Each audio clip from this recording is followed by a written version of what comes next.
यहाँ दुईवटा अप्सन छ। एउटा अप्सनमा 10 करोड रुपियाँ छ र अर्को अप्सनमा 30 दिनसम्म 1 रुपियाँको डबल हुँदै जान्छ र यो यस प्रकार हुन्छ। आज 1 रुपियाँ, भोलि 2 रुपियाँ, पर्सि 4 रुपियाँ र 4 को 8, 8 को 16, 16 को 32, 32 को 64 अस्तै डबल हुँदै रहन्छ 30 दिनसम्म।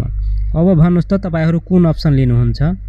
मलाई थाहा छ तपाईहरुमध्ये धेरैजनाले अप्सन 1 नै लिनुहुन्छ।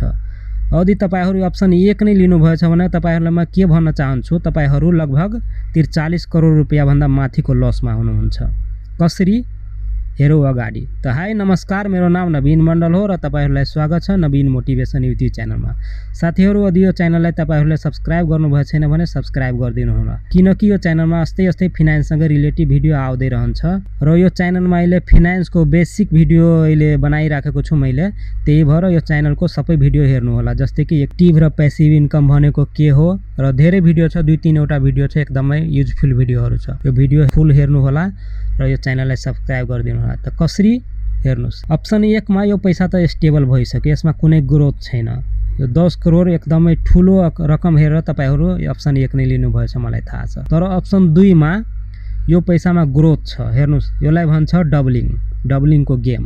यसमा पैसा डबल हुँदै जान्छ। सानो पैसा छ तर यो डबलिङको कारणले यो कसरी बढ्दै जान्छ। हेर्नुस्, यो पैसालाई यस्तै डबल गर्दै गयो भने 10 दिनमा कति हुन्छ? 512 रुपियाँ हुन्छ।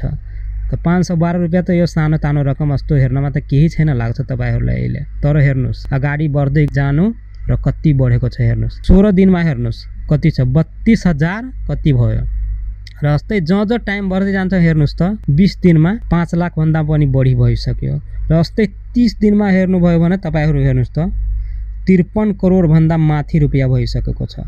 त्यसलाई भन्छ डबलिङको गेम। त्यो त भन्नलाई एकदमै सजिलो छ, एक दिनमा पैसा कसैले आफ्नो डबल गर्न सक्दैन र यो त भयो किताबी कुरो। तर आफ्नो पैसालाई हामीहरूले कसरी डबल गर्ने? कम्पाउन्डिङको माध्यमबाट। दुनियामा जति पनि धनी मान्छेहरू हुन्छ सबै आफ्नो पैसालाई कम्पाउन्डिङ गरेर डबल गरेको हुन्छ। र यो अब कम्पाउन्डिङ भनेको के हो? कम्पाउन्डिङ भनेको जस्तै कि आज हामीहरूले 1 लाख रुपियाँ लगायो ब्याजमा 10% को रेटले, त अर्को सालमा त्यो पैसाको कति हुन्छ? टोटल भ्यालु 10,000 रुपियाँ ब्याज हुन्छ र 1 लाख रुपियाँ, त्यो 1,10,000 रुपियाँ भयो। अब अर्को सालको लागि यो पैसा कसरी हुन्छ कम्पाउन्डिङ? 1,10,000 को ब्याज हुन्छ। जस्तै ब्याजको ब्याज यहीलाई कम्पाउन्डिङ भनिन्छ। एकदमै सिम्पल छ र यो कम्पाउन्डिङको माध्यमबाट आफ्नो पैसालाई मानिसहरूले डबल गरिराखेको हुन्छ।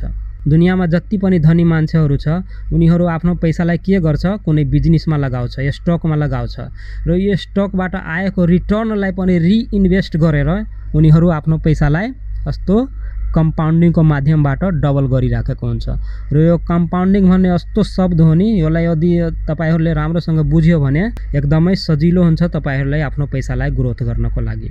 त मलाई आशा छ तपाईहरु यो कम्पाउन्डिङ र डबलिङको गेम बुझिसक्नु भयो होला र यदि कुनै कन्फ्युजन छ भने कमेन्ट गर्नु होला। त यो च्यानललाई सब्स्क्राइब गरेर भिडियोलाई लाइक गर्नु, शेयर गर्नु, कमेन्ट गर्नु कुनै कन्फ्युजन छ भने। र आजको लागि यति नै। भिडियो हेर्दिनको लागि धेरै धेरै धन्यवाद। Thank you so much. भेटौँला कुनै अर्को भिडियोमा।